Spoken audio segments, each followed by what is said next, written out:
selalu pantau, dan tim kami Saudara Dolin juga selalu melihat perkembangan. Dan untuk posisi ini juga nanti bisa kita pantau secara bersama-sama. Yang pasti jika ada keinginan dari keluarga Bajide untuk mencabut laporan mereka terhadap saudari Nikita Mirzani, itu hak dari Pak Umar Bajide dan keluarga.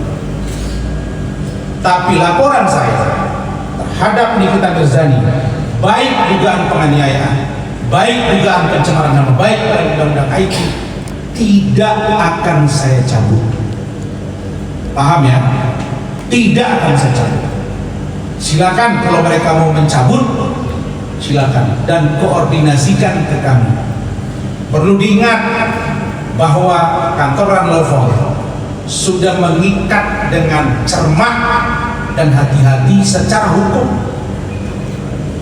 Seperti apa yang disampaikan Rahmat, perjanjian itu adalah perbuatan perikatan hukum. Itu Pak ya, namanya fakta sunt servanda. Karena itu kami dari awal sudah bilang tidak ada boleh pencabutan kuasa sepihak tanpa dikoordinasikan ke kami, karena itu akan berimplikasi hukum.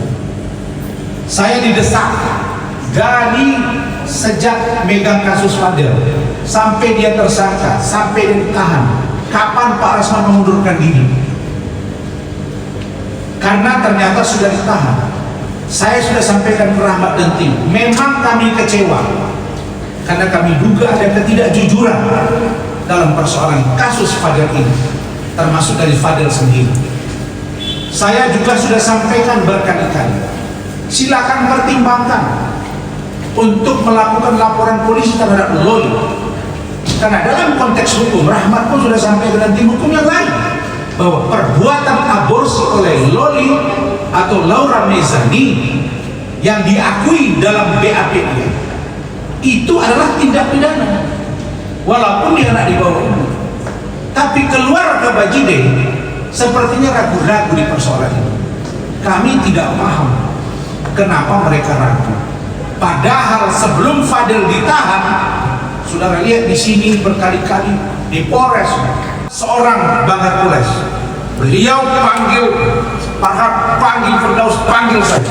Kami disalamkan di sana untuk tidak saling menggunakan moto sesama biskota, dilarang mendahului. Sesama lawyer jangan saling menghujat.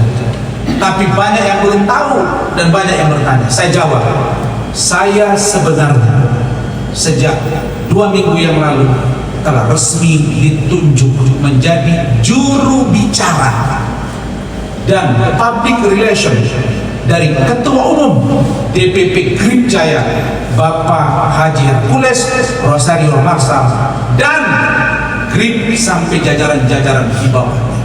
Jadi teman-teman semua, jika ingin bertanya tentang Grip, maka silakan tanya ke saya akan jawab.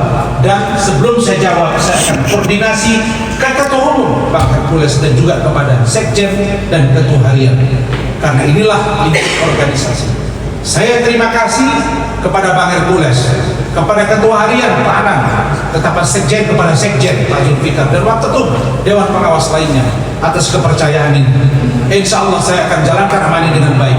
Satu pesan ketika rakor kemarin di Hotel Akasia, Grip Jaya mendukung penuh pemerintahan Bapak Prabowo Subianto dan Mas Gibran Rakabuming Raka, dan tidak diizinkan satu orang pun kader Grip yang coba-coba meminta THR atau memeras, mengancam, apalagi membuat proposal. Kalau ketahuan akan dilakukan tindakan hukum.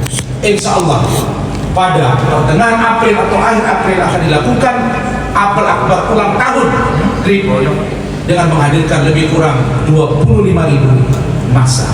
Barangkali itu dari saya, silakan jika ada pertanyaan. Silakan. Baterainya Baterainya belum ada. Di sini. langsung aja ya. Ya, silakan. Ya tadi kan abang sempat notice kalau Fadil sakit di sel ya bang ya. Ya. Apa yang dialami Fadil sendiri sakitnya itu seperti apa bang? Kalau informasi demam, agak panas tinggi, dan ya sakitnya itu ya sama saya kira orang yang sedang berada di dalam. Silakan, yang lain. Iya, dari mana? Ya, nama saya Widodo dari Metro Global News. Ya. Ya. Yang saya tanyakan adalah Bang Rasman membuka pengaduan umum, yang arti Iya. kepedulian sosial dalam hal itu, Iya. dengan pengaduan yang banyak. Kira-kira cukup-cukupnya bagaimana dengan adanya Bang Rasman sangat sibuk dan cukup terkenal di dalam dunia advokat. Ya, nanti saya teknisnya gampang, karena saya sudah biasa dari DPRD menerima aspirasi. Nanti di tempat ini, cuma bedanya saya tidak bisa pastikan saya tiap minggu duduk nongkrong di sini. Nanti ketika saya akan memberikan ya katakanlah nasihat hukum, bantuan hukum, cuma-cuma kepada masyarakat, 2 hari sebelumnya saya sudah info di Instagram saya, dan ini banyak permintaan dari tim dan kawan-kawan juga keluarga agar kita membantu. Jadi teknisnya insya Allah saya sampaikan ke teman-teman dan media, saya akan buat juga grup untuk menangani khusus kasus yang memang datang meminta bantuan dari masyarakat paling bawah sampai juga masyarakat paling tinggi, semuanya kita bantu. Begitu.